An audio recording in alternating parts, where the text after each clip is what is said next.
Assalamu alaikum урматтуу мекендештер. Менин атым Улан, терапевт, эндокринолог, врачмын. Ош шаарындагы жеке клиникалардын биринде иштеймин. Бүгүн сиздерге кант диабети оорусу тууралуу маалымат бермекчимин. Темага киришүүдөн мурда жакшы бир жаңылык менен бөлүшкүм келип турат.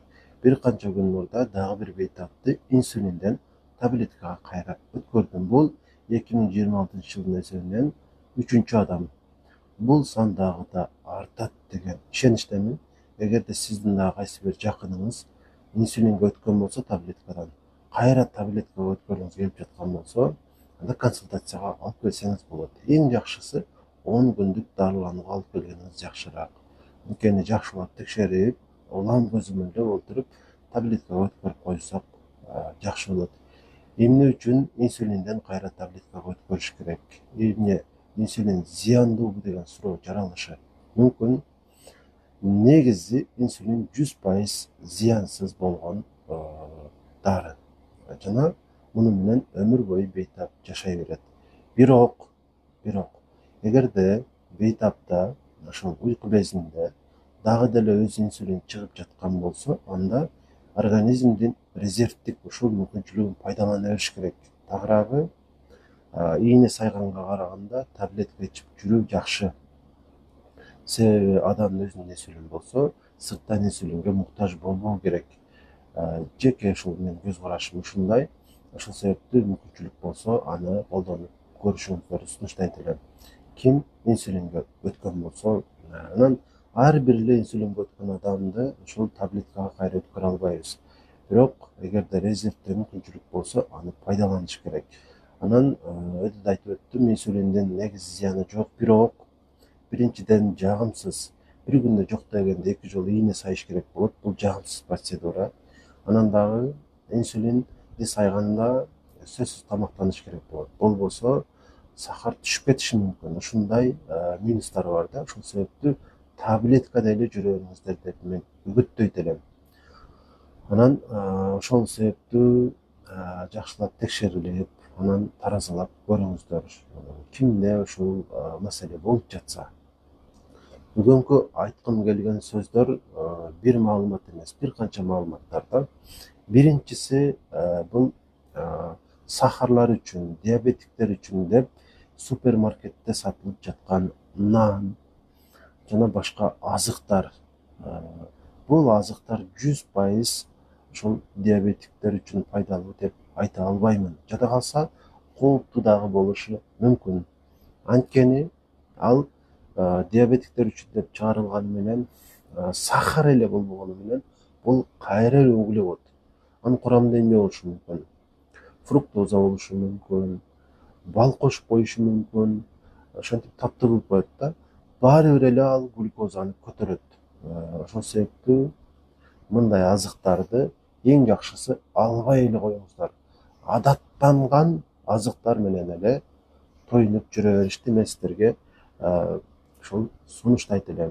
Өйдө да айтып өттүм, сахарлар үчүн деп чыгарылат, бирок кайра эле углевод. Углевод, сахар дээрлик бир нерсе да. Анча эле өзгөчөлүктөр болбосо.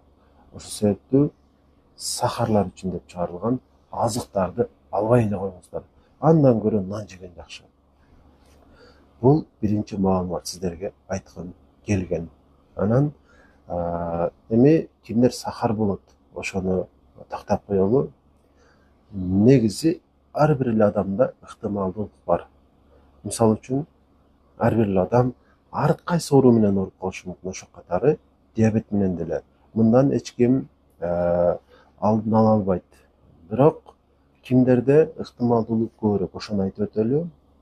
Эң чоң ыктымалдуулук бул эгерде анын жакындарында ушул оору болсо, атасында, апасында, туугандар арасында диабет бар болсо, диабети жогодон ошол ооруга кабылып калышы мүмкүн. Жана качан кабылат? Эң эртеси 30 жаш, 35 жаш, балким 40 жаш. Ошол себептүү сиздин кайсы бир жакыныңызда сахар болсо, сиз 30 жаштан өткөндөн кийин 1 жылда 2 жолу 2 анализди тапшырып турушуңуз керек. Биринчиси гликозированный гемоглобин, экинчиси S-пептид. Ушул эки анализди бир жылда 2 жолу тапшырып, жыйынтыгын эндокринологко көрсөтүп туруңуз. Жана толуп кетпегенге аракет кылыңыз. Анткени салмагы көп адамдарда салмагы аз адамдарга караганда диабет болуу ыктымалдуулугу көбүрөөк. Айрыкча анын жакындарында сахар болсо. Ошол себептүү ушундай адамдар көбүрөөк аянышы керек, өзүнө көбүрөөк карашы керек, көп стресс боло бербеши керек.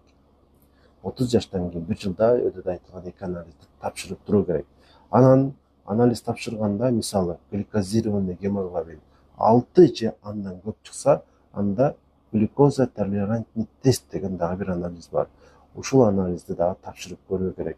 Анткени адам сахар болгондо дароо эле сахар көтөрүлбөшү мүмкүн да. Ошол себептүү ушул анализди дагы тапшырып көрүү керек болот. Эгерде гликозированный гемоглобин нормадан ашыкча чыкса, ошол анализдин жыйынтыгы менен сизде сахар бар жок так кесе айтылат. Албетте диагнозду эндокринолог врач коет өз алдыңызча. Тыянак чыгара албайсыз. Анан адам ошол жакындары диабет болбосо деле сахар болуп калышы мүмкүн. Кайсы жагдайларда? Негизги эки учур бар менде ушул бейтаптар арасында көп ошол болгон. Биринчиси бул катуу стресс. Эгер адам өтө көп убакыт бою көп кыжалатчылыкта жашаса, сахар болуп калат. Экинчиси болсо катуу бир коркуу, авариянын эсебинен же дагы бир ушундай нерсенин эсебинен сахар болуп калат. Анан ушундай ыктымалдуулук бар да. Анан башка адамдарда ыктымалдуулук азыраак.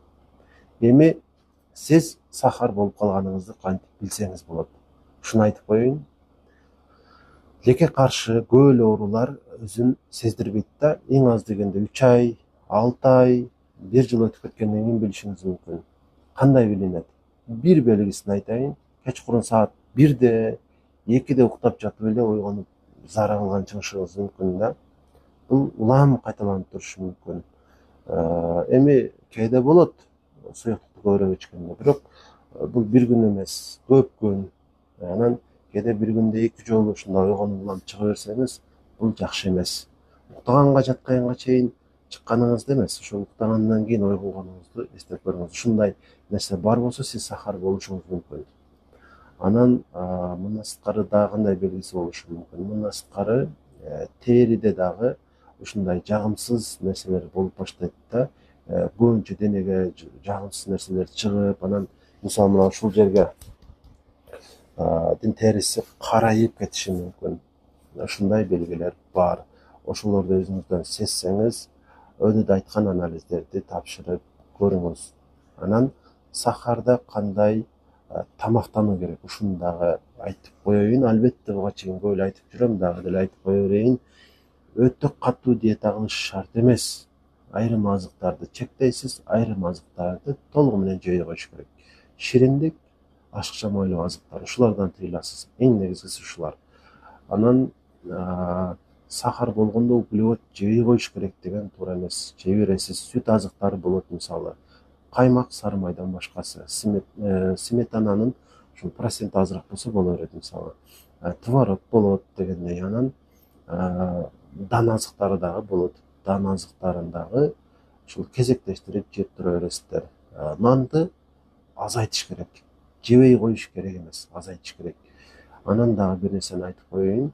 Сиз сахар болбосоңуз деле, ушундай тамактана турган болсоңуз, бул сиздин ден соолугуңуз үчүн өтө пайдалуу болот. Рационго мүмкүн болушунча жашылчаларды кошуңуздар. Негизинен сахар боюнча ушуларды бүгүн сиздерге айткым келди. Суроолор болсо, албетте комментарийге жазып кое бериңиздер. Баарыңыздарга жооп кылганга аракет кыламын. Сиздер жообуңуздарды каяктан көрөсүздөр? Жообуңуздарды доктор Аманбаев Instagram баракчасынан көрөсүздөр. Ошол жакка кирип видеолорду көрсөңүздөр, видеолордо суроодо чыгарып койгонмун, жана ошого видео түрүндө жооп кылганмын.